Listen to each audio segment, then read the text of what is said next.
ಸೌಜನ್ಯ ಅತ್ಯಾಚಾರ ಹಾಗೂ ಕೊಲೆ ಪ್ರಕರಣದಲ್ಲಿ ಸಂತೋಷ್ ದೋಷಮುಕ್ತ ಹಿನ್ನೆಲೆ ಮಹೇಶ್ ಶೆಟ್ಟಿ ತಿಮ್ರೋಡಿ ಹಾಗೂ ಸೌಜನ್ಯ ಪೋಷಕರು ಪತ್ರಿಕಾಗೋಷ್ಠಿ ನಡೆಸಿದ್ದು, ಪತ್ರಿಕಾಗೋಷ್ಠಿಯಲ್ಲಿ ಸೌಜನ್ಯ ಹೆಣ್ಣಲ್ಲ, ಅವಳೊಂದು ಶಕ್ತಿ, ಇಲ್ಲವಾದಲ್ಲಿ ಎಷ್ಟೋ ಅತ್ಯಾಚಾರ ಕೊಲೆ ಪ್ರಕರಣಗಳು ಮುಚ್ಚಿ ಹೋಯಿತು.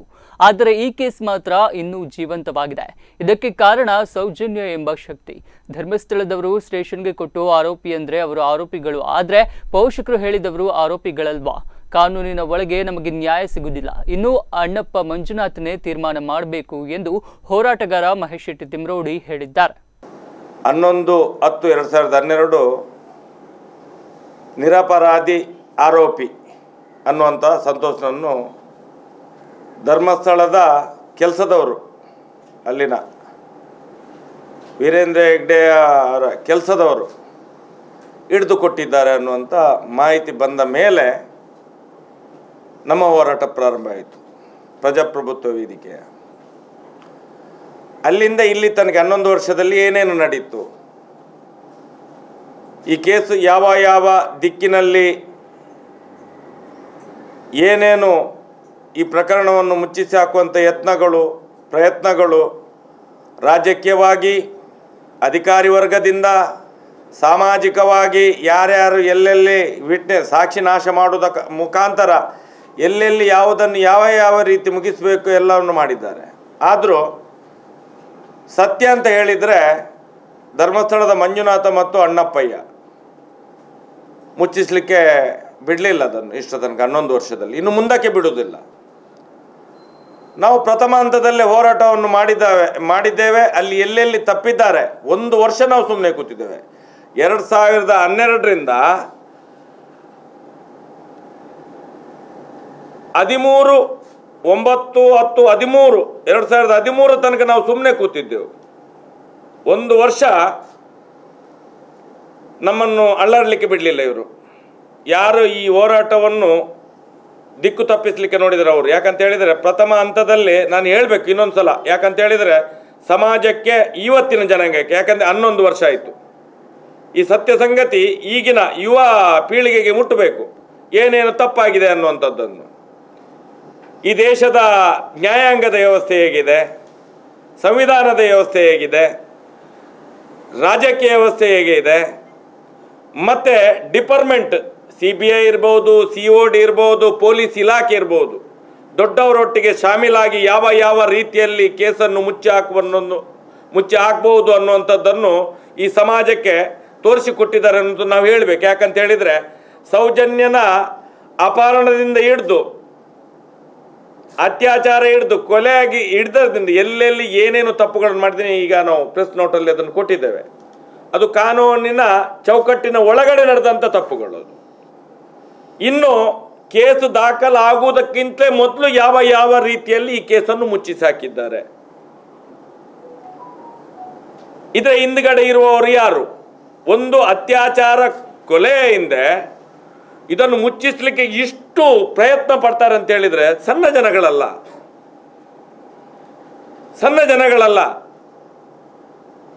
ದೊಡ್ಡವರೇ ಇರುವುದು. ಸರ್ವೇ ಸಾಮಾನ್ಯವಾಗಿ ಎಲ್ರಿಗೂ ಗೊತ್ತಿದೆ. ಜನಸಾಮಾನ್ಯರು ಇವತ್ತು ಮಾತಾಡ್ತಾ ಇದ್ದಾರೆ 11 ವರ್ಷದ ಬಳಿಕ. ಅದರ ಮೇಲೆ ಎಷ್ಟೋ ಹುಡುಗಿಯರದು ಅತ್ಯಾಚಾರ ಆಯಿತು, ಕೊಲೆ ಆಯಿತು. ಈಗ ಜೀವಂತ ಆಗಿಲ್ಲ ಆ ಕೇಸುಗಳು, ಆದರೆ ಸೌಜನ್ಯಂದು ಜೀವಂತ ಆಗಿದೆ. ಯಾಕೆ ಅಂತ ಹೇಳಿದರೆ ಅದೊಂದು ಶಕ್ತಿ. ಅದು ಸೌಜನ್ಯ ಅನ್ನುವಂಥದ್ದೇ ಶಕ್ತಿ. 2012ರಲ್ಲಿ ಹೇಳಿದ್ದೇವೆ ನಾವು, ಅದೊಂದು ಶಕ್ತಿ ಅಂತ ಹೇಳಿ. ಇವತ್ತು ಆ ಶಕ್ತಿಯ ಪ್ರತಿರೂಪ ಏನಾಗಿದೆ ಅಂತ ಹೇಳಿದರೆ ನಿರಪರಾಧಿಗೆ ಒಂದು ರಿಲೀಫ್ ಸಿಕ್ಕಿದೆ. ಯಾರು? ಸಂತೋಷನಿಗೆ. ದೊಡ್ಡ ಒಂದು ಸಂತೋಷ ಅಂತ ಹೇಳಿದರೆ ನಾವು 11 ವರ್ಷದ ಹಿಂದೆ ಹೇಳಿದ್ದೇವೆ, ಅವನನ್ನು ಅರೆಸ್ಟ್ ಮಾಡುವಾಗಲೇ ಅವನ ಅಪರಾಧಿ ಅಲ್ಲ, ಅಪರಾಧಿ ಇಂಥವರು ಅಂತ ಹೇಳಿ. ಅದರಲ್ಲಿ ಏನು ಆ ಸಂದರ್ಭದಲ್ಲಿ ಕಂಪ್ಲೇಂಟ್ ಕೊಟ್ಟಿದ್ದ ಆ ಇಡೀ ಪ್ರಕರಣವನ್ನು ಗಣನೆಗೆ ತೆಗೊಳ್ಳದೆ, ಈಗ ಮನೆಯವರು ಇದ್ದಾರೆ, ಆ ಕಡೆಯಿಂದ ಈ ಕಡೆಯಿಂದ ಮಾವ ಇದ್ದಾರೆ, ಆ ಕಡೆಯಿಂದ ಹುಡುಗಿಯ ತಾಯಿ ಇದ್ದಾರೆ, ಇವರು ಕೊಟ್ಟ ಕಂಪ್ಲೇಂಟ್ ಅನ್ನು ಸಮೇತ ತಗೊಳ್ಳಿಲ್ಲ. ಆ ಹೊತ್ತಿನಲ್ಲಿ ಮೆನ್ಷನ್ ಮಾಡಿಕೊಳ್ಳಿಲ್ಲ. ನಮ್ಮ ಮೇಲೆ ಕೂಡ ಅಷ್ಟೇ, ಇವರದ್ದು ಕಂಪ್ಲೇಂಟ್ ತಗೊಳ್ಳಿ, ನನ್ನ ಮೇಲೂ ಹಾಗೆ ಮಾಡಿದ್ರು. ನಾನು 11/10/2012 ರಾತ್ರಿ 9 ಗಂಟೆಯ ಮೇಲೆ ಈ ಪ್ರಕರಣದ ಇದಕ್ಕೆ ಇಳಿದವ ನಾನು ಹೋಗಿದ್ದಲ್ಲ, ಆಗಿನ ಸರ್ಕಲ್ ಇನ್ಸ್ಪೆಕ್ಟರ್ ಸುದರ್ಶನ್ ಅನ್ನುವರು ನನ್ನನ್ನು ಕರೆದದ್ದಲ್ಲಿಗೆ ರಾತ್ರಿ 9 ಗಂಟೆಯ ಮೇಲೆ. ಯಾಕಂತ ಹೇಳಿದರೆ 9 ತಾರೀಕಿಗೆ ಅಪಹರಣ, 10ಕ್ಕೆ ಬಾಡಿ ಸಿಕ್ಕಿದ್ದು, 11ಕ್ಕೆ ಆರೋಪಿ ಮಧ್ಯಾಹ್ನ 2 ಗಂಟೆ 2:30 ಗಂಟೆಗೆ ಗೋಮಟ ಬೆಟ್ಟದಲ್ಲಿ ಸಿಕ್ಕಿದ್ದು. ಪೂರ್ತಿ ಧರ್ಮಸ್ಥಳದಲ್ಲಿ ಗಲಾಟೆ ಆಯಿತು. ಸ್ಟೇಷನ್ಗೆ ನುಗ್ಗಿದ್ರು, ಪೊಲೀಸ್ ವಾಹನಗಳನ್ನು ಹೊಡೆದಾಕಿದ್ರು. ಯಾವುದೇ ಮಾಹಿತಿ ನನಗೆ ಇರಲಿಲ್ಲ ಅಷ್ಟೇ ತನಕ. ಇತ್ತು ಹುಡುಗಿ ಕಳೆದೋಗಿದ್ದು ಇತ್ತು. ಅಲ್ಲಿಂದ ಹುಡುಗರು ಫೋನ್ ಮಾಡಿ ನಾನು ಹೇಳಿದೆ ಧರ್ಮಸ್ಥಳ ಬರುವುದಿಲ್ಲ, ಅಲ್ಲಿ ಮಂಜುನಾಥ ಅಣ್ಣಪ್ಪ. 11 ತಾರೀಕಿಗೆ ಫೋನ್ ಮಾಡಿದ್ರು, ಬಾಡಿ ಸಿಕ್ಕಿದ್ದು ಮಹೇಶಣ್ಣ, ಇವಾಗಾದ್ರೂ ಬನ್ನಿ. ಇಲ್ಲ ಬರುವುದಿಲ್ಲ, ಅಣ್ಣಪ್ಪನಿಗೆ ಕಣ್ಣಿದೆ, ಮಂಜುನಾಥನಿಗೆ ಕಣ್ಣಿದೆ, ಅವರೇ ಶಿಕ್ಷೆಗೆ, ನಾನು ಅದರೊಳಗಡೆ ಬರುವುದಿಲ್ಲ, ಬಂದರೆ ಬೇರೆ ಆಗ್ತದೆ ಅಂತೇಳಿ. ಆದರೂ ಹೋಗಲಿಲ್ಲ. 11ನೇ ತಾರೀಕಿಗೆ ರಾತ್ರಿ ನನ್ನನ್ನು ಈ ಇನ್ಸ್ಪೆಕ್ಟರ್ ಕರೆದು, ನಾನು ಯಾರೋ ಒಂದು ಹುಡುಗನಿಗೆ ಅಲ್ಲಿ ಧರ್ಮಸ್ಥಳದಲ್ಲಿ ಅವ ಸಿಕ್ಕಿದಂತೇಳಿ ಹಿಡಿದು ಕೊಟ್ಟರು. ಅಲ್ಲೆಲ್ಲ ಜನಗಳು ಹಿಡಿದು ಸ್ಟೇಷನ್ ಒಳಗೆ ನುಗ್ಗುವ ಹಾಗೆ ಆಯಿತು. ಮತ್ತು ಯಾರು ಧರ್ಮಸ್ಥಳದ ಏನು ಅವರ ಆಡಳಿತ ಮಂಡಳಿ ಏನಿದೆ ಅವರು ಹೇಳಿದರು, ಇಲ್ಲಿ ಗಲಾಟೆ ಆಗ್ತದೆ, ಇಲ್ಲಿ ಭಕ್ತರಿಗೆ ತೊಂದರೆ ಆಗ್ತದೆ, ನೀವು ಬೆಳ್ತಂಗಡಿಗೆ ಕೊಂಡೋಗಿ. ಬೆಳ್ತಂಗಡಿಗೆ ತಗೊಂಡು ಬಂದರು. ಅಲ್ಲಿ ಸಾಧಾರಣ 2-3 ಸಾವಿರ ಹುಡುಗರು ಸೇರಿ ಸ್ಟೇಷನ್ಗೆ ಬೆಂಕಿ ಕೊಡ್ತೇವೆ ಅಂತ ಹೇಳಿ ಹೋರಾಟ ಮಾಡ್ತಾ ಇದ್ದಾರೆ ಅಂತ ಹೇಳಿ. ಮತ್ತು ಅಲ್ಲಿಗೆ ಧರ್ಮಸ್ಥಳದಿಂದ ಅಲ್ಲಿದ್ದವರು ಇಲ್ಲಿಗೆ ಬಂದರು ಸ್ಟೇಷನ್ಗೆ, ಬೆಳ್ತಂಗಡಿಗೆ. ಆಗ ಅದರಲ್ಲಿ ಇದೇ ಸುದರ್ಶನ್ ಹೇಳುವವರು ಫಸ್ಟಿಗೆ ಇಲ್ಲಿ ಸರ್ಕಲ್ ಆಗಿದ್ದವರು ಆಗ ಪುತ್ತೂರಲ್ಲಿದ್ದರು. ನಮ್ಮ ಬೆಳ್ತಂಗಡಿಯ ಸರ್ಕಲ್ ಇನ್ಸ್ಪೆಕ್ಟರ್ ಭಾಸ್ಕರ ಎನ್ನುವರು ಮಧ್ಯಪ್ರದೇಶದಲ್ಲಿ ಯಾವುದೋ ಒಂದು ದರೋಡೆ ಕೇಸಿಗೆ ತನಿಖೆಗೆ ಹೋಗಿದ್ರು ಈ ಸೌಜನ್ಯನ ಗಲಾಟೆ ಆಗುವಾಗ. ಆಗ ಇದೇ ಸುದರ್ಶನ್ ಅವರನ್ನು ಅಲ್ಲಿ ಕರೆದ್ರು. ಅವರು ಬೆಳ್ತಂಗಡಿ ತಾಲೂಕಿನವರೇ, ಕರಾಯದವರು. ಅವರು ಕರೆದ್ರು ನನ್ನನ್ನು, ಮಹೇಶ್ ಅಣ್ಣ ನಿಮ್ಮ ಒಂದು ಫ್ರೆಂಡ್ ಅಂತೆ, ತಾಲೂಕು ಪಂಚಾಯತ್ ಮೆಂಬರ್, SC ಹುಡುಗ, ನಾನು ಒಡೆದಾಗಿದೆ, ಅವನು ಧರ್ಮಸ್ಥಳದಿಂದ ಇಲ್ಲಿ ತನಕ ನಮ್ಮನ್ನು ಫಾಲೋ ಮಾಡ್ಕೊಂಡು ಬಂದಿದ್ದಾನೆ, ಅವನಿಗೆ ಒಡೆದಾಗಿದೆ, ನೀವು ಅವನನ್ನು ಕರ್ಕೊಂಡು ಹೋಗಿ, ಇಲ್ಲಾಂದ್ರೆ ನನ್ನ ಮೇಲೆ ಅಟ್ರಾಸಿಟಿ ಕೇಸ್ ಆಗ್ತದೆ ಅಂತ ಹೇಳಿ ನನ್ನನ್ನು ಕರೆದದ್ದವರು. 9 ಗಂಟೆ ಮೇಲೆ ಇವತ್ತು CC ಫುಟೇಜ್ ದಾಖಲೆ ಆಗ್ತದೆ ಅಂತ ಹೇಳಿದರೆ ಇದ್ರೆ ಅಲ್ಲಿ ಸಾಕ್ಷಿಗಳು ಇವತ್ತು ದಾಖಲೆ ಇರ್ಬೋದು ಆ ಸ್ಟೇಷನಲ್ಲಿ. 9 ಗಂಟೆ ಮೇಲೆ ನಾನು ಸ್ಟೇಷನ್ಗೆ ಹೋಗಿದ್ದು. 8:30 ಗಂಟೆ ನನ್ನ FIR ಅಲ್ಲಿ ದಾಖಲಾಗಿರುವ ಸಮಯ 8:30 ಗಂಟೆಗೆ ನನ್ನ ಮೇಲೆ FIR ದಾಖಲಾಗಿ ಮಾಡಿದ್ದಾರೆ. ಇದರ ಹಿಂದುಗಡೆ ಯಾರು, ಯಾಕೆ ಮಾಡಿದ್ರು? ಪ್ರಥಮ ಹಂತದಲ್ಲಿ ಯಾಕೆ ಮಾಡಿದ್ರು ಅದಕ್ಕೂ ಉತ್ತರ ಇದೆ. ನಾನು ಹೋದ ತಕ್ಷಣ ಒಂದು 10, 200, 300 ಪೊಲೀಸ್ನವ್ರು ಬಂದರು ಆ ಕಡೆಯಿಂದ ಈ ಕಡೆ ಗನ್ನೆಲ್ಲ. ಆಗ ಸರ್ಕಲ್ ಇನ್ಸ್ಪೆಕ್ಟರ್ ಇದೇ ಸುದರ್ಶನ್ ಓಡಿ ಬಂದರು, ನಾನು ಕರ್ಸಿದ್ದು ಮಾರ್ರೆ, ನಾನು ಕರ್ಸಿದ್ದು ಅಂತೇಳಿ. ಮಲ್ಲಿ ಹೋದ ಮೇಲೆ ಸರ್ಕಲ್ ಇನ್ಸ್ಪೆಕ್ಟರ್ ಹೇಳ್ತಾರೆ, ASP ಅನುಚೇತಿದ್ದಾರೆ, ಒಂದ್ಸಲ ನೀವು ಮಾತಾಡಿಸಿಟ್ರೆ. ನಾನು ಹೇಳಿದ್ದು ನಿಮ್ಮ ಕೆಲಸಕ್ಕೆ ಬಂದವರು, ನೀವು ನನ್ನನ್ನು ಅಲ್ಲಿಗೆ ಕರೆಸಿದ್ದು ನಿಮ್ಮ ಕೆಲಸಕ್ಕೆ ಕರೆಸಿದ್ದು, ನಾನು ಮಾತಾಡೋದಿಲ್ಲ ಈ ವಿಷಯದಲ್ಲಿ. ಇಲ್ಲ ಶೆಟ್ರೆ ಇನ್ನೂ. ಆಗ ASP ಮೇಲ್ಗಡೆಯಿಂದ ಅವನಿಗೆ ಟಾರ್ಚರ್ ಕೊಡ್ತಿದ್ರು. ಯಾರಿಗೆ? ಇದೇ ಸಂತೋಷನಿಗೆ ಹೊಡಿತಾ ಇರೋದು ಕೆಳಗಡೆ ಕೇಳ್ತುಂಟು ನನ್ನ ಕಿವಿಗೆ. ನನಗೆ ತಲೆ ಹಾಳಾಗ್ತಾ ಉಂಟು, ಯಾರನ್ನು ಪಾಪ ತಂದು ಏನೋ ಮಾಡ್ತಾ ಇದ್ದಾರೆ ಇವರು ಅಂತೇಳಿ. ಅನುಚೇತ ಓಡಿ ಬಂದರು. ಈಗ ಬೆಂಗಳೂರಲ್ಲಿ ಕಮಿಷನರ್ ಆಗಿ ಇದ್ದಾರೆ ಅವರು. ಓಡಿ ಬಂದರು, ಶೆಟ್ರೆ ಒಂದು ಇಲ್ಲಿ ಇಷ್ಟು ಮಂದಿ ಸೇರಿದ್ದಾರೆ, ಇವರನ್ನು ಇಲ್ಲೊಂದು ಕಳಿಸಿ, ಇನ್ನೂ 4-5 ಮಂದಿ ಇದ್ದಾರೆ. ಇದು ಸ್ಟೇಷನ್ನ ಬಾಗಿಲಲ್ಲಿ ಮಾತಾಡಿದಂಥ ಮಾತು. ಇನ್ನೂ 4-5 ಮಂದಿ ಇದ್ದಾರೆ, ನಮಗೆ ಅವರನ್ನು ಟ್ರೇಸ್ ಮಾಡಬೇಕು. ನೀವು ಇಲ್ಲಿ ಗಲಾಟೆ ಮಾಡಿದರೆ ನಿಮ್ಮ ಈ ಜನಗಳೆಲ್ಲ ಹೀಗೆ ಇದು ಮಾಡಿದರೆ ಅವರು ಓಡ್ತಾರೆ, ತಕ್ಷಣ ಇಲ್ಲಿಂದೊಂದು ಕಳಿಸಿ, ನಾವು ಅವ್ರನ್ನ ಹಿಡಿತೇವೆ. ನಾನು ಹೇಳಿದೆ, ನೋಡಿ ನೀವು IR ಆಫೀಸರ್ ASP ಅವರು, ನೀವು ಹೋಗಿ ಒಂದ್ಸಲ ಮಾತಾಡಿ ಅಂತೇಳಿ. ASP ಮಾತಾಡುವಾಗ ಇಡೀ ಜನ ಎದ್ದೇಳಿ, ಸುಳೆ ಮಗನೇ ಓಡ ಇಲ್ಲಿಂದ ಏನೇನೋ ಬೈದರು, ಬೆಂಕಿ ಹಚ್ಚಿ ಅವರಿಗೆ ಅಂತೇಳಿ ಏನೇನೋ ಬೈದರು. ASP ಸಿದ್ದು ವಾಪಸ್ ಬಂದರು. ಶೆಟ್ರೆ ಇದು ಕೇಳುವುದಿಲ್ಲ, ಏನಾದರೂ ನೀವು ಮಾಡಿ. ಆ ಹೊತ್ತಿನಲ್ಲಿ ನಾನೊಂದು ತೀರ್ಮಾನಕ್ಕೆ ಬಂದೆ. ನಾನು ಹೋಗಿ ಎದುರುಗಡೆ ಗೇಟಿನ ಹತ್ರ ನಿಂತ್ಕೊಂಡೆ, ಎಲ್ರಿಗೊಂದು ಆಶ್ವಾಸನೆ ಕೊಟ್ಟೆ. ಈ ಒಂದು ಪ್ರಕರಣದ ಹಿಂದೆ ಇಲ್ಲಿ ತನಕ ನಾನು ಬರಲಿಲ್ಲ, ಇವತ್ತು ಈಗ ಬಂದು ನಿಂತಿದ್ದೇನೆ. ಇದಕ್ಕೆ ಒಂದು ತಾರ್ಕಿಕ ಅಂತ್ಯ ಖಂಡಿತವಾಗಿ ನ್ಯಾಯ ಕೊಡಿಸ್ತೇನೆ ಅನ್ನುವಂಥ ಒಂದು ಭರವಸೆಯನ್ನು ಕೊಟ್ಟಿದ್ದೇನೆ ನಾನು. ಬರೀ 10 ನಿಮಿಷದಲ್ಲಿ ಒಂದೇ 2-3 ಸಾವಿರ ಜನ ಇದ್ದರು, ಒಬ್ಬನೇ ನಿಲ್ಲಿಲ್ಲ, ಎಲ್ಲ ಹೋದ್ರು ಅಲ್ಲಿಂದ. ಹೋದ ತಕ್ಷಣ ನನಗೆ ನನ್ನ ಕೆಲಸ ಆಯ್ತಂತ ಅನಿಸ್ತಲ್ಲಿ. ನಾನು ಹೊರಟೆ. ಈ ಸರ್ಕಲ್ ಇನ್ಸ್ಪೆಕ್ಟರ್ ಕರೆದ ಕೆಲಸವನ್ನು ನನಗೆ ಅವರು ಕೇಳಲಿಲ್ಲ, ನನಗೂ ಮರ್ತೋಯ್ತು. ನಾನು ಅಲ್ಲಿಂದ ಹೊರಟು ಮನೆಗೆ ಮುಟ್ಟಿಲ್ಲ, ಸರ್ಕಲ್ ಇನ್ಸ್ಪೆಕ್ಟರ್ದು ಫೋನ್ ಇದೇ ಸುದರ್ಶನ್ ಇರೋದು. ಶೆಟ್ರೆ ಧರ್ಮ ಸಂಕಟ ಆಯ್ತಲ್ಲ, ಏನು? ಅಭಿಷೇಕ್ ಗೋಯಲ್ SP ಅವರು ಫೋನ್ ಮಾಡಿದ್ರು, ನಿಮ್ಮ ಮೇಲೆ FIR ಮಾಡಲಿಕ್ಕೆ ಹೇಳಿದರು. ಅರೆ ಯಾಕೆ? ಯಾಕೆ ನೀವಲ್ಲ ಕರೆದದ್ದು ನನ್ನ, ನೀವು ಹೇಳಬೇಕಿತ್ತು ಅವರಿಗೆ. ಇಲ್ಲ ನಾನು ಹೇಳಿದೆ ಸೆಟ್ರೆ. ಅರೆ ಹೇಳಿದಂತೆ ನೀವಲ್ಲ ನನ್ನನ್ನು ಕರೆದದ್ದು, ನನ್ನನ್ನು ಯಾಕೆ ಶಿಕ್ಷಿಸಾಗ್ತೀರಿ? ಇಲ್ಲ ಸೆಟ್ರೆ, ಒಂದು ಕೇಸ್ ಮಾಡಲಿಕ್ಕೆ ಹೇಳಿದರು, ಅವರು ಬಿಡುವುದಿಲ್ಲ, ಏನಾಗಲಿ ನಾನು ಬರ್ತಾ ಇದ್ದೇನೆ, ಮಹೇಶ್ ಶೆಟ್ಟಿ ಮೇಲೆ FIR ದಾಖಲು ಮಾಡಿ ಅಂತೇಳಿ. ನನಗೆ ಅದು ಏನೋ ಆಯಿತು, ಬಿಡಿ. ಒಂದು ಹುಡುಗಿ ಇಂಥ ಹುಡುಗಿಯನ್ನೇ ತಿಂದು ಬಿಟ್ಟಿದ್ದಾರೆ ಈ ಪಾಪಿಗಳು. ಇನ್ನು ನಮ್ಮ ಮೇಲೆ ಒಂದು ಕೇಸೇನು, ಎಷ್ಟೋ ಕೇಸ್ಗಳು ಇದ್ದದ್ದು ನಮ್ಮ ಮೇಲೆ, ಇದೊಂದು ಎಕ್ಸ್ಟ್ರಾ ಸೇರ್ಪಡೆ ಆಗಲಿ ಅಂತ ಹೇಳಿದೆ, ಬಿಟ್ಟೆ. ಬೆಳಿಗ್ಗೆ ಎದ್ದು ಫೋನ್ ಮಾಡಿದೆ ಇದೇ ಸುದರ್ಶನ್ರಿಗೆ, ಏನು ಕೇಸ್ ಹಾಕಿದ್ದೀರಿ, ಯಾವ ರೀತಿಯ ಕೇಸು ಅಂತೇಳಿ. ಶೆಟ್ರೆ ನಾನ್ ಬೇಲೇಬಲ್ ಕೇಸು. ಅರೆ ಅದು ಯಾಕೆ ನಾನ್ ಬೇಲೇಬಲ್? ಅಲ್ಲ, ಅದು ಧರ್ಮಸ್ಥಳದಲ್ಲಿ ಗಾಡಿ ಹೊಡೆದದ್ದನ್ನೆಲ್ಲ ನಿಮ್ಮ ತಲೆ ಮೇಲೆ ಕಟ್ಟಲಿಕ್ಕೆ ಹೇಳಿದರು, ಅದು ನಾನ್ ಬೇಲ್ ಕೇಸ್ ಹಾಕಿ ನಿಮ್ಮನ್ನು ಇದು ಮಾಡಬೇಕು ಅಂತ ಹೇಳಿ ಅಂತೇಳಿ.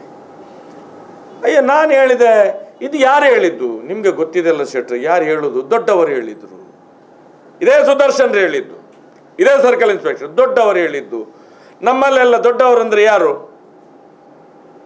ದೊಡ್ಡವ ವೀರೇಂದ್ರ ಹೆಗ್ಡೆ, ಸಣ್ಣವ ಹರ್ಷೇಂದ್ರ ಹೆಗ್ಡೆ ಅಂತೇಳಿ ಅಲ್ಲಿ ಹೇಳೋದು, ಎಲ್ಲರ ಬಾಯಲ್ಲಿ ಅದು ಇರುವಂಥದ್ದು, ನಾವೆಲ್ಲ ಹೇಳೋದು. ಮತ್ತೆ ಕೇಳಿದ್ರೆ ಯಾರು ದೊಡ್ಡವರು ಅಂತೇಳಿ, ವೀರೇಂದ್ರ ಹೆಗ್ಡೆ ಅವರು ಅಂತ ಹೇಳಿದರು. ಇದೇ ಸುದರ್ಶನ್ರು ಒಂದು ಸರ್ಕಲ್ ಇನ್ಸ್ಪೆಕ್ಟರ್ ಹೇಳಿದಂಥ ಮಾಹಿತಿ ಇದು.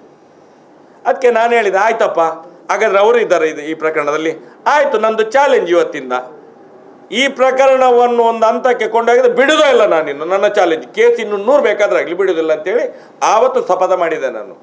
ಆವತ್ತು ಮಧ್ಯಾಹ್ನ ಆಗುವಾಗ ನನಗೊಂದು ಫೋನ್, ಪೊಲೀಸ್ ಡಿಪಾರ್ಟ್ಮೆಂಟ್ ಒಳಗಡೆಯಿಂದ, ಮಹೇಶನ್ನ ಏನು ಮಾಡ್ತಾ ಇದ್ದೀರಿ? ನಾನು ಊಟ ಮಾಡ್ತೇವೆ, ಓಡಿ ಅಲ್ಲಿಂದ ಅಂತ ಹೇಳಿ. ಆವತ್ತೇ ಮಧ್ಯಾಹ್ನ, ಇದು ಎಷ್ಟನೇ ತಾರೀಕಿಗೆ? 12ನೇ ತಾರೀಕು 13 ತಾರೀಕೇನ ಅದರ ಇದರಲ್ಲಿ ಫೋನ್ ನನಗೆ, ಓಡಿ ನೀವು ಇಲ್ಲಿಂದ ಅಂತೇಳಿ. ನಾನು ಹೇಳಿದೆ ಯಾಕೆ ಅಂತೇಳಿ, ಇಲ್ಲ ನಿಮ್ಮನ್ನು ನಕ್ಸಲೈಟ್ ಇದ್ರಲ್ಲಿ ಹಾಕಿ ಹೊಡೆದಾಕ್ತಾರೆ, ನಿಮ್ಮನ್ನು ಊಟ ಮಾಡ್ತಿದ್ರೆ ಊಟ ಬಿಟ್ಟು ಓಡಿ ಅಂತ ಹೇಳಿ. ಊಟ ಬಿಟ್ಟು ಓಡಿ ನೀವು. ಓಡಿದೆ ನಾನು. ಓಡಿದ ಮೇಲೆ ನನಗೆ ವಿಷಯ ಗೊತ್ತಾಗಿದೆ. ಇದೇ ಅಭಿಷೇಕ್ ಗೋಯಲ್, ಇದೇ ಬಂಟ್ವಾಳದ ಸ್ಟೇಷನ್ನ SI ಮಹೇಶ್ ಅಂತ ಹೇಳಿ ಅವರನ್ನು ಕರ್ಕೊಂಡು ಸಿವಿಲ್ ಡ್ರೆಸ್ಸಲ್ಲಿ ಬಂದಿದ್ದಾರೆ. ಇದು ಸಾಧಾರಣ 2:30-3 ಗಂಟೆ ಹೊತ್ತಿಗೆ ಮಧ್ಯಾಹ್ನದ. ಬರಬೇಕಾದ್ರೆ ನಮ್ಮ ಮನೆಗೆ ನೇರ ನಮ್ಮ ಅಂಗಳಕ್ಕೆ ಬರೋ ದಾರಿ ಇದೆ, ಅದರಲ್ಲಿ ಬರಲಿಲ್ಲ. ನಮ್ಮ ಮನೆ ಎದುರುಗಡೆ ದಾರಿಯಲ್ಲಿ ಬಂದು ನಿಲ್ಲಿಸಿದ್ದಾರೆ ಗಾಡಿ. ಅಷ್ಟೊತ್ತಿಗೆ ಎಲ್ಲಿಂದ ಮಳೆ ಬಂದಿದೆ ಗೊತ್ತಿಲ್ಲ. ಸಾಧಾರಣ ಒಂದು ಎದೆ ಮಟ್ಟಕ್ಕೆ ಪೂರ್ತಿ ಗದ್ದೆ ಮುಳುಗಿತ್ತು. ಅವರಿಗೆ ಬರಲಿಕ್ಕೆ ಆಗಲಿಲ್ಲ. ಸಾಯಂಕಾಲ 6 ಗಂಟೆ ತನಕ ನಮ್ಮ ಮನೆಯೊಳಗೆ ಬರಲಿಕ್ಕೆ ಆಗಲಿಲ್ಲ. ನಾನು ಹೋಗಿ ಆಗಿದ್ದೆ. 6 ಗಂಟೆ ಮೇಲೆ ಬಂದ ಮೇಲೆ ಪೊಲೀಸ್ನವ್ರು ನೋಡ್ತಾರೆ, ನನ್ನ ಗಾಡಿಯನ್ನು ನೋಡ್ತಾರೆ. ಶೆಟ್ರಿ ಎಲ್ಲಿದ್ದಾರೆ? ಶೆಟ್ರಿ ಯಾರ ಗಾಡಿ ಬಂದಿದೆ ಅದರಲ್ಲಿ ಹೋಗಿದ್ದಾರಂತೆ. ಇದು ಗಾಡಿ ನಿಮ್ಮ ಮನೆಗೆ ಎಲ್ಲಿಂದ ಬರೋದು? ಅದು ಈ ಕಡೆಯಿಂದ ಬರೋದು. ಅದು ದಾರಿ ನಮಗೆ ಗೊತ್ತಲ್ಲ? ಅದು ನಮಗೆ ಗೊತ್ತಿಲ್ಲ. ಎಲ್ಲಿ ಹೋಗಿದ್ದಾರೆ ಗೊತ್ತಿಲ್ಲ ನನಗೆ ಅಂತೇಳಿ ನಾನು ಅಲ್ಲಿಂದ ಒಂದು ಚಾಲೆಂಜ್ ತಗೊಂಡು ಈ ಹೋರಾಟವನ್ನು ಒಂದು ಹಂತಕ್ಕೆ ಕೊಂಡೋಗ್ಬೇಕು ಅಂತೇಳಿ ಆವತ್ತು ಯೋಚನೆ ಮಾಡಿದೆ. ಇದರ ಹಿಂದ್ಗಡೆ ಇವರಿಗೆ ಯಾಕೆಪ್ಪ ಇಷ್ಟು ನಮ್ಮನ್ನು ಎನ್ಕೌಂಟ್ರ್ ಮಾಡಿಸುವಂಥ ಶಕ್ತಿಗಳು ಯಾರು ಗೊತ್ತಾಗಬೇಕಲ್ಲ ಸಮಾಜಕ್ಕೆ. ಆವತ್ತಿಂದ ಇದರ ಹಿಂದ್ಗಡೆ ನಾವು ಬಿದ್ದಿದ್ದೇವೆ. ನಮಗೆ ಧರ್ಮಸ್ಥಳದವರಿದ್ದಾರ, ಸುಬ್ರಹ್ಮಣ್ಯದವರಿದ್ದಾರ, ನಮಗೆ ಅದಲ್ಲ. ಸೌಜನ್ಯಲನ್ನು ಅತ್ಯಾಚಾರ ಮಾಡಿದ ಆರೋಪಿಗಳು ಯಾರು ಅದಾಗಬೇಕು ನಮಗೆ. ನಾವು ಇದರ ಬಗ್ಗೆ ಹೋರಾಟ ಮಾಡೋದು ವಿನ ಯಾವುದೇ ಕ್ಷೇತ್ರದ ಹೆಸರನ್ನ ಹಾಳು ಮಾಡಲಿಕ್ಕೆ. ನಾವು ಆ ಕ್ಷೇತ್ರಕ್ಕೆ ಇವತ್ತು ಕೂಡ ಋಣಿಗಳು ನಾವು. ಯಾಕಂತ ಹೇಳಿದರೆ ಧರ್ಮಸ್ಥಳದ ಮಂಜುನಾಥ ಅಣ್ಣಪ್ಪಯ್ಯ ಅಂತ ಹೇಳಿದರೆ ಒಬ್ಬೊಬ್ಬರಿಗೆಲ್ಲ ಕೋಟ್ಯಾಂತರ ಭಕ್ತರಿಗೆ ಒಂದು ಶಕ್ತಿಯ ಕೇಂದ್ರ. ಸ್ವಾಮಿ ಅಣ್ಣಪ್ಪಯ್ಯರಲ್ಲಿ ಕೂತದ್ದು ಧರ್ಮಸ್ಥಾಪನೆಗಾಗಿ ಕೂತವರು. ಧರ್ಮಸ್ಥಾಪನೆ ಆಗುವಂಥ ಜಾಗದಲ್ಲಿ ಇಂಥ ಅಧರ್ಮ ನಡೆದ್ರೆ ಯಾರಾದರೂ ಪ್ರಶ್ನೆ ಮಾಡಬೇಕಲ್ಲ. ಸೌಜನ್ಯ ಸಾಯುವುದಕ್ಕಿಂತ 10 ವರ್ಷದ ಮೊದಲು ನಾವು ಒಂದು ರೆಕಾರ್ಡ್ ತೆಗೆದಿದ್ದೇವೆ. 462 ಅಸಹಜ ಸಾವುಗಳು. ಅದು ಧರ್ಮಸ್ಥಳದಲ್ಲಿ ಸತ್ತರೆ ಮಾತ್ರ ಅಸಹಜ ಸಾವುಗಳು. ಕಿಸೆಯಲ್ಲಿ 10 ರೂಪಾಯಿ ನೋಟು ಸಿಗುವುದಿಲ್ಲ. ನೋಡಿ ನೀವು ಬೇಕಾದ್ರೆ ಮಾಧ್ಯಮದವರು ಹೋಗಿ ಅಲ್ಲಿ ಆ ಪೊಲೀಸ್ ಸ್ಟೇಷನ್ ಇನ್ಕ್ವೈರ್ ಮಾಡಿ. ಒಂದು 10 ರೂಪಾಯಿ ಸಿಕ್ಕಿದ ಬಗೆ ಇಲ್ಲ, ಒಂದು ತುಂಡು ಬಂಗಾರ ಸಿಗೋದು ಯಾರು ಸ್ವಾಮಿ? ಇದೆಲ್ಲ ಯಾರು ಮಾಡೋದು? ಇದನ್ನೆಲ್ಲ ಗಂಡ ಹೆಂಡತಿ ಬಂದರೆ ಸುಸೈಡ್ ಮಾಡ್ಕೊಳ್ಳೋದು, ಹೊಸ ಕಪ್ಪಲ್ಸ್ಗಳು. ಈಗ ಯಾಕೆ ಆಗೋದಿಲ್ಲ ಸ್ವಾಮಿ 11 ವರ್ಷದಲ್ಲಿ? ಇದಲ್ವೋ ಪ್ರಶ್ನೆ. ಹಾಗಾದ್ರೆ ಮಾಡಿದವರು ಯಾರು? ಹೋರಾಟದ ಮಾಡಿದ ಮೇಲೆ ನಿಂತಿದೆ. ಹೋರಾಟಕ್ಕೆ ಮೊದಲೆಲ್ಲ ಆಗ್ತಾ ಇತ್ತು 10 ವರ್ಷದ ಡಾಕ್ಯುಮೆಂಟಲ್ಲಿ. ಅದರ ಹಿಂದ್ಗಡೆ ಹಾಗಾದ್ರೆ ಏನು ಅವರು ಎಲ್ಲೆಲ್ಲಿಂದ ನಡೆಸ್ತಾ ಬಂದಿದ್ದಾರೆ ಅದನ್ನು. ಹಾಗಾದರೆ ಎಷ್ಟು ಸಾವಿರ ಕೇಸುಗಳಾಗಿರ್ಬೋದು ಅಲ್ಲಿ, ಇದು ಸಂಶಯ ಅಲ್ವಾ? ಒಂದದು. ಮತ್ತೊಂದು, ಸೌಜನ್ಯ ಮಿಸ್ಸಿಂಗ್ ಆದ್ರಿಂದ ಆ ಕ್ಷಣದಿಂದ ಇಡೀ ಪ್ರಕರಣವನ್ನು ಮುಚ್ಚಿಸಿ ಹಾಕಿದಂಥ ಆಗಿನ ತನಿಖಾಧಿಕಾರಿ ಯೋಗೀಶ್ ಕುಮಾರ್ ಏನು ಮಾಡಿದ್ದಾರೆ? ಆ ಪ್ರಕರಣವನ್ನು ನೋಡಿದವರು ಯಾರು? ಇಲ್ಲಿ ತನಕ ಗೊತ್ತಿಲ್ಲ ಯಾರಿಗೂ. ಈ 4:15 ಒಳಗೆ ಈ ಪ್ರಕರಣವನ್ನು ಕಣ್ಣಾರೆ ನೋಡಿದಂಥ ಹುಡುಗಿ ಪದುಮುಂಜದೊಂದು ಬಂಟ ಸಮುದಾಯದ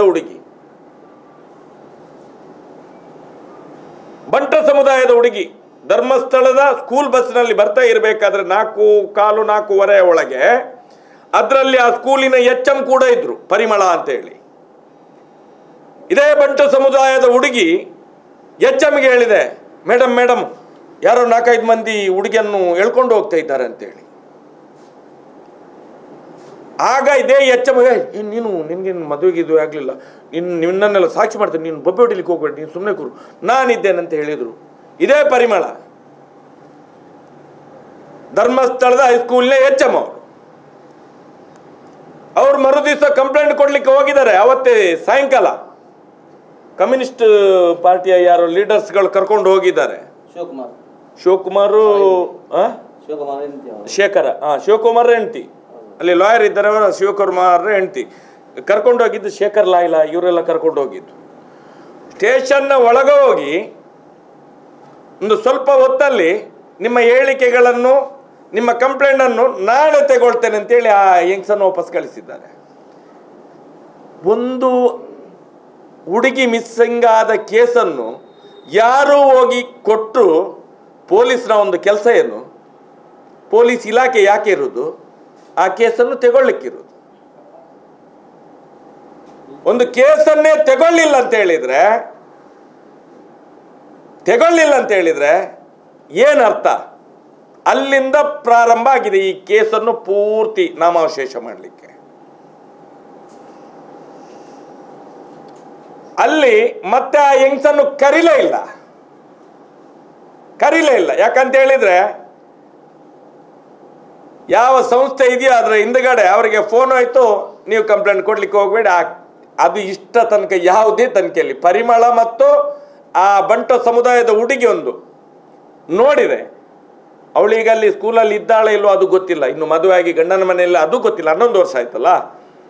ನೋಡಿದ ಐ ವಿಟ್ನೆಸ್ಗಳು ಅವರು 4-5 ಮಂದಿ ಹೇಳ್ಕೊಂಡು ಹೋಗೋದನ್ನು. ಆದರೆ ಈ ಒಂದು ಬಡಪಾಯಿ ಹುಡುಗನನ್ನು ಧರ್ಮಸ್ಥಳದಲ್ಲಿ ಟಿಪ್ಪರ್ನಲ್ಲಿ ಕೆಲಸ ಮಾಡ್ತಾ ಇದ್ದ ಹುಡುಗ ಜಲ್ಲಿನ ಕೋರೆಯಲ್ಲಿ ಈ ಸಂತೋಷ್ ರಾವ್ನನ್ನು ಸುಮ್ಮನೆ ಕೊಂಡೋಗಿ ಕೊಟ್ಟದ್ದು ಯಾರು? ಪೊಲೀಸ್ ಇಲಾಖೆ ಇಲ್ವಾ? ಕೊಟ್ಟದ್ದು ಯಾರು? ಧರ್ಮಸ್ಥಳದ ಕೆಲಸದವರೇ ಕೊಟ್ಟದ್ದು. ಧರ್ಮಸ್ಥಳದವರು ಕೆಲಸದವರೇ ಕೊಂಡೋಗಿ ಹಿಡಿದು ಸ್ಟೇಷನ್ಗೆ ಕೊಟ್ಟವ ಆರೋಪಿ. ಏನು ಮನೆಯವರು ಆರೋಪ ಮಾಡ್ತಾ ಇದ್ದಾರೆ, ಅವರ ಆರೋಪಿಗಳಲ್ಲ. ಇದು ಯಾವ ನ್ಯಾಯ ಸ್ವಾಮಿ? ಈ ದೇಶದಲ್ಲಿ ನ್ಯಾಯ ಇದೆಯಾ? ಸತ್ಯ ಇದೆಯಾ? ಧರ್ಮ ಇದೆಯಾ? ಇದನ್ನು ನಾವು ಕೇಳಿದರೆ ನಾವು ಪಾಪಿಗಳು, ಸಮಾಜದ್ರೋಹಿಗಳು, ಧರ್ಮಭ್ರಷ್ಟರು ಇಂತೆಲ್ಲ ಹಣೆಪಟ್ಟಿಗಳನ್ನು ಕಟ್ತಾರೆ. ಇಲ್ಲಿಂದ ಕೇಸನ್ನು ಪೂರ್ತಿ ಡೈವರ್ಟ್ ಮಾಡಲಿಕ್ಕೆ ಪ್ರಾರಂಭ ಮಾಡ್ತಾರೆ. ಒಂದು ವಕೀಲರು ಈ ಕೇಸಿನ ಮಧ್ಯದಲ್ಲಿ ಒಂದ್ಸಲ ಒಂದು ವಿರಾಮ ಸಿಕ್ತು ಅವರಿಗೆ. ಏನಂತ ಹೇಳಿದರೆ ಕ್ಲೀನ್ ಚಿಟ್ ಅಂತ ಹೇಳಿ. ಅದರಲ್ಲಿ ನಮ್ಮ ಒಂದು ಪ್ರತಿಷ್ಠಿತ ವಕೀಲರು ಮಂಗಳೂರಿನವರೊಬ್ಬರು ಮಾತಾಡ್ತಾರೆ, ಭಾಳ ಒಳ್ಳೆ ಬೊಗಳೆ ಬಿಟ್ಟಿದ್ದಾರೆ. ಅವನ ಉಗ್ರಲ್ಲಿ ಅವನದು ಚರ್ಮ ಇತ್ತು, ಅದು ಇತ್ತು, ಇದು ಇತ್ತು, ಅವನೇ ಆರೋಪಿ ಅಂತ ಹೇಳಿದರೆ, ಇದೆಲ್ಲ ನೋಡಿದರೆ ಎಂತೆಂಥ ಜನಗಳನ್ನು ಇವರು ಇಟ್ಕೊಂಡಿದ್ದಾರೆ. ನಮಗೂ ಗೊತ್ತಿದೆ, ಆವಾಗಲೇ ಗೊತ್ತು ಕಾನೂನಿನ ಒಳಗೆ ನಮಗೆ ಈ ದೇಶದಲ್ಲಿ ನ್ಯಾಯ ಸಿಗುವುದಿಲ್ಲ ಗೊತ್ತಿದೆ ನಮಗೆ. ನಮ್ಮ ಆವತ್ತಿಂದ ಇವತ್ತು ತೀರ್ಮಾನ ಅಣ್ಣಪ್ಪ ಮಂಜುನಾಥನೇ ತೀರ್ಮಾನ. ಯಾರ್ಯಾರು ಪಾಪಿಗಳಿದ್ದಾರ ಇವರಿಗೆ ತೀರ್ಮಾನ ಯಾರು ಕೊಡೋದು? ಅಣ್ಣಪ್ಪ ಮಂಜುನಾಥನೇ ಕೊಡುವುದು. ಈ ದೇಶದ ಕಾನೂನಿನ ಚೌಕಟ್ಟಿನಲ್ಲಿ ಸಿಗುವುದಿಲ್ಲ. ಇದು ಏನೋ ಪಾಪ, ಏನೋ ತಪ್ಪು ಮಾಡದ ಹುಡುಗನಿಗೆ ಆ ರೇಖಾ ಅನ್ನಂತ ಒಬ್ಬ ಜಡ್ಜ್ ಇದ್ರು, ಅವರು ಮಾಡಿದ ಒಂದು ದಾಖಲೆಗಳಿಂದ ಈ ಪಾಪ ಹುಡುಗ ಬಚಾವಾಗಿದ್ದಾನೆ. ಇಲ್ಲಾಂದ್ರೆ ಇವನನ್ನೇ ಆರೋಪಿ ಮಾಡಿ ಈ ಕೇಸನ್ನು ಅಲ್ಲಿಗೆ ಮಣ್ಣು ಮುಚ್ಚಿಸುವಂತ ಕೆಲಸವನ್ನು ಮಾಡಲಿಕ್ಕೆ ಹೊರಟಿದ್ದವರು ಯಾರಪ್ಪ ಈ ದೊಡ್ಡ ಜನಗಳು? ಯಾರು? ಅವರೊಂದು ಹೇಳಿಕೆಯಲ್ಲಿ ಬರೀತಾರೆ. ಈಗ ಡಾಕ್ಟರ್ ಇವರು ವಕೀಲರೇ ಹೇಳ್ತಾರೆ ಎಲ್ಲೆಲ್ಲಿ ಆ ಕೇಸನ್ನು. ಈಗ ಅವರನ್ನು 3 ಮಂದಿಯನ್ನು, ಈಗ ಆದಮ್ ಫಸ್ಟ್ ವರ್ತಮಾನ ಇದರಲ್ಲೇ ಹೇಳಿದ್ದಾರೆ, ಡಾಕ್ಟರ್ ಆದಮ್ ಒಬ್ಬ ಮಾಡಿದ್ದಲ್ಲ, ಇದರ ಹಿಂದ್ಗಡೆ ಜನ ಇದ್ದಾರೆ ಅಂತೇಳಿ. ಮಧ್ಯಂತರದ ಒಂದು ತನಿಖೆಯಲ್ಲಿ ಕೂಡ ಇದೇ ಆದಮ್ ಹೇಳಿದ್ದಾರೆ. ಆಗ ಜಡ್ಜ್ ಬರ್ದಿದ್ದಾರೆ ಅವರನ್ನು ಸೇರಿಸ್ಕೊಳ್ಳಿ ಆರೋಪಿಗಳು ಅಂತೇಳಿ, ಒಬ್ಬ ಅಲ್ಲ ಬೇರೆಯವರು ಇದ್ದಾರೆ ಅಂತೇಳಿ. ಯಾಕೆ ಸೇರಿಸ್ಕೊಳ್ಳಿಲ್ಲ CBI ಅವರು? CBI ಅವರು ಏನು? CBI ಅಂದ್ರೆ ಏನು? ಅರೆ ಹುಚ್ಚರ ಸಂತೆ ಅದು. ಇಡೀ ರಾಜಕೀಯ ಪಕ್ಷಗಳ ಅಂಡರಲ್ಲಿರುವಂತ ಒಂದು ಸಂಸ್ಥೆ ಅದು. ಅದು ಎಷ್ಟು ಕೇಸನ್ನು ಮುಚ್ಚಿಸಿದೆ? ಏನು ಒಬ್ಬ ಸಂತೋಷ್ ನಿರಪರಾಧಿಗೆ ಅವನ ಅಪರಾಧಿ ಅಲ್ಲ ಅಂತ ಹೇಳಿಗೆ 11 ವರ್ಷ. ಯಾರಪ್ಪನ ದುಡ್ಡು ಸ್ವಾಮಿ ಇದು? ಯಾರಪ್ಪನ ದುಡ್ಡು? ನಾವು ಕಟ್ಟಿದ ಟ್ಯಾಕ್ಸ್ ಇದು. ನಾವು ಕಟ್ಟಿದ ಟ್ಯಾಕ್ಸ್. ನಾವೊಂದು ಊಟ ಮಾಡಬೇಕಾದ್ರೆ ಟ್ಯಾಕ್ಸ್ ಕಟ್ತೇವೆ, ನಾವು ಅಲ್ಲಿ ಉಜ್ಜಬೇಕಾದ್ರೆ ಟ್ಯಾಕ್ಸ್ ಕಟ್ತೇವೆ ನಾವು. 11 ವರ್ಷ ನಾವು ಆವತ್ತು ಹೇಳಿದೆ ಅಲ್ಲ ಅಂತೇಳಿ, ಇದು ಸುಳ್ಳು ಅಂತ ಹೇಳಿ, ಇವನಲ್ಲ ಆರೋಪಿ ಅಂತೇಳಿ. ನಯಾ ಪೈಸೆ ಖರ್ಚಿಲ್ಲ, ಇವನಲ್ಲ ಅಂತೇಳಿ 11 ವರ್ಷ ಬೇಕೆ ಇವರಿಗೆ? ಕೇಸನ್ನು ಮುಚ್ಚಲಿಕ್ಕೆ ಇದೆಲ್ಲ ಪ್ಲಾನಿಂಗ್ ಅಲ್ಲೋ ಇದು? ಪ್ರಥಮ ಹಂತದಲ್ಲಿ ನನ್ನನ್ನು ಮುಗಿಸ್ಲಿಕ್ಕೆ ನೋಡಿದ್ದಾರೆ. ಆ ಕೇಸಲ್ಲಿ ನಾನ್ ಬೇಲಬಲ್ ಕೇಸ್ ಹಾಕಿದ್ ಯಾಕೆ? ನಾನು ಹೋರಾಟ ಮಾಡ್ತೇನೆ ಅಂತೇಳಿ 1 ತಿಂಗಳು ನಾನು ಮನೆ ಬಿಟ್ಟು ಓಡಿದೆ, ಬೆಳ್ತಂಗಡಿ ತಾಲೂಕು ಬಿಟ್ಟು. ಅದರ ಒಳಗಡೆ ಪೂರ್ತಿ ಈ ಕೇಸನ್ನು ಪೂರ್ತಿ ಅದರ ಏನೇನು ವಿಟ್ನೆಸ್ಗಳು, ಐ ವಿಟ್ನೆಸ್ ಎಲ್ಲ ಮುಗಿಸಿ ಆಗಿದೆ. ಯಾರು ಸ್ವಾಮಿ? ಯಾರು?